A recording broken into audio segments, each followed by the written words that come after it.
Assalamualaikum warahmatullahi wabarakatuh. Perkenalkan, nama saya Puji Fauzan Ali Syaban dengan nomor NIM 34022202557. Tentu saja saya di sini tidak sendiri. Saya di sini ditemani oleh rekan-rekan saya. Yang pertama itu ada Aditya Gumelar dengan nomor NIM 34022202559, dan yang kedua itu ada Yasmin Nurul Fatilah Insani dengan nomor NIM 34022202556. Assalamualaikum warahmatullahi wabarakatuh. Perkenalkan, nama saya Yasmin Nurul Fatilah Insani, NIM 340220256 dari kelas Manajemen Reguler H. Di sini saya akan menjelaskan materi yang akan dibahas. Yang pertama, ada pengertian kebijakan tarif dan non-tarif dalam perdagangan internasional. Kedua, ada penggolongan tarif dan efek tarif terhadap suatu barang. Yang ketiga, ada jenis tarif, sistem tarif, dan dampak tarif.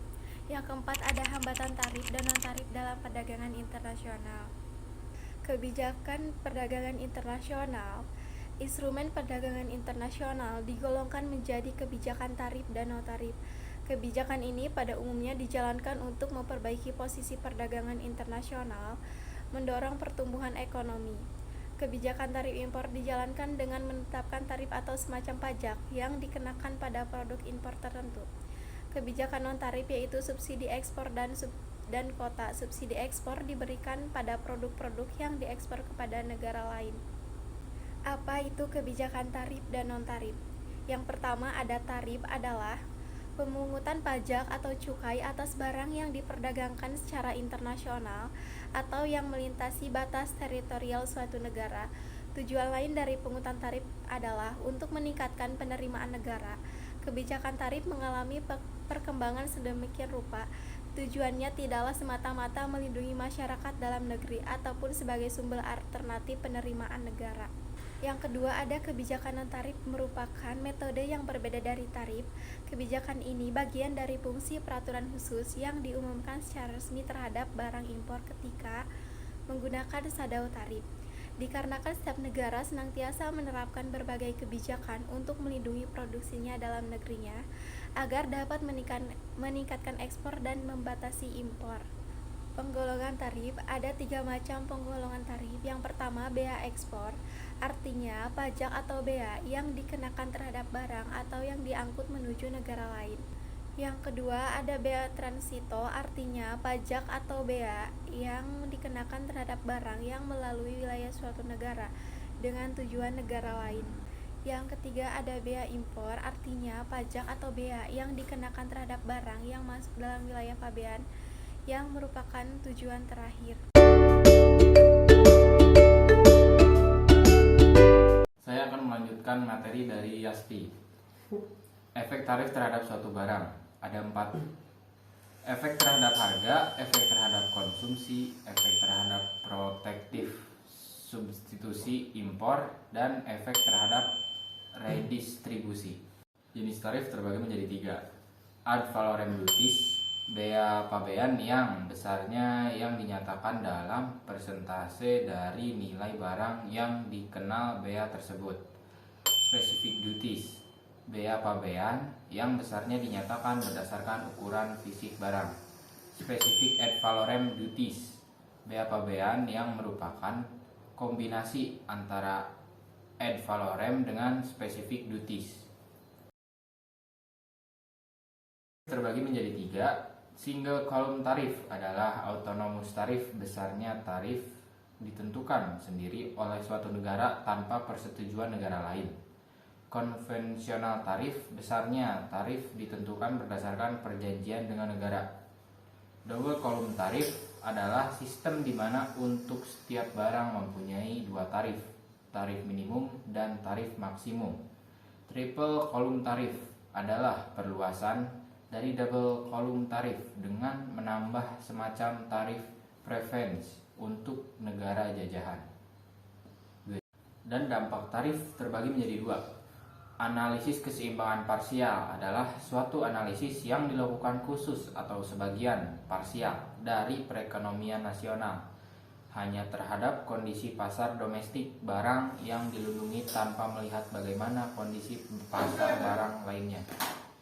Analisis keseimbangan umum adalah suatu analisis yang dilakukan tidak hanya terbatas pada kondisi pasar domestik barang-barang yang dilindungi saja. Hambatan tarif adalah hambatan atau usaha mengurangi impor dari luar negeri dengan mengenakan atau memungut pajak tarif bea masuk atau tarif lainnya atas barang yang diimpor oleh suatu negara. Hambatan non-tarif. Non-tarif barrier merupakan beberapa kebijakan dalam sektor perdagangan internasional selain bea masuk yang dapat menimbulkan distorsi yang dapat mengurangi potensi manfaat perdagangan internasional.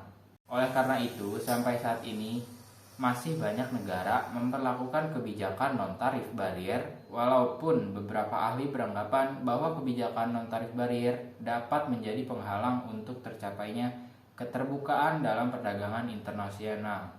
Demikian juga di Indonesia, perdagangan internasional khususnya impor mengalami berbagai hambatan. Hambatan non-tarif yang diterapkan Indonesia dalam praktek perdagangan internasional dalam produk impor seperti pembatasan kuota. Pembatasan kuota impor tersebut diterapkan Indonesia merupakan suatu tindakan proteksi terhadap produk impor yang banyak masuk ke Indonesia.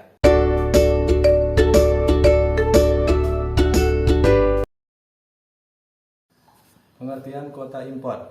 Kuota adalah pembatasan terhadap jumlah fisik barang yang masuk kuota impor dan keluar kuota ekspor dari suatu negara. Kuota impor adalah pembatasan secara langsung terhadap jumlah barang yang boleh diimpor dari luar negeri untuk melindungi kepentingan industri dari konsumen. Pembatasan ini biasanya diberlakukan dengan memberikan lisensi kepada beberapa kelompok atau perusahaan domestik untuk mengimpor suatu produk yang jumlahnya dibatasi secara langsung. Tujuan kuota ekspor. Tujuan kuota ekspor terbagi menjadi tiga. Yang pertama, untuk mencegah barang yang penting tidak jatuh ke tangan musuh. Yang kedua, untuk terjamin tersedianya barang di dalam negeri dalam proporsi yang cukup. Dan yang ketiga, untuk mengadakan pengawasan produksi serta pengambilan harga guna mencapai stabilisasi harga. Subsidi.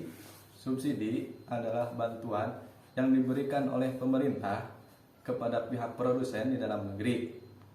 Dengan adanya subsidi, produsen dapat menjual barang yang diproduksinya dengan harga yang lebih rendah, sehingga subsidi dapat menimbulkan distorsi di dalam pasar. Subsidi ekspor merupakan instrumen subsidi yang diberikan pada barang ekspor. Pajak ekspor. Pajak ekspor adalah instrumen pajak yang dikenakan terhadap barang ekspor. Misalnya, mengenakan pajak ekspor terhadap ekspor minyak kelapa sawit untuk melindungi konsumen dalam negeri. Pajak ekspor hampir sama dengan bea ekspor. Contoh hambatan non-tarif oleh Uni Eropa terhadap minyak kelapa sawit Indonesia. Uni Eropa kembali melakukan hambatan non-tarif terhadap produk minyak kelapa sawit milik Indonesia. Kebijakan tersebut berisi tentang minyak kelapa sawit yang masuk di Uni Eropa harus mendapatkan CSPO atau Certified Sustainable Palm Oil dan Roundtable on Sustainable Palm Oil atau bisa disebut juga dengan RSPO. Berawal dari adanya tuduhan yang menyatakan bahwa minyak kelapa sawit Indonesia tidak ramah lingkungan atau tidak baik untuk kesehatan manusia jika dikonsumsi.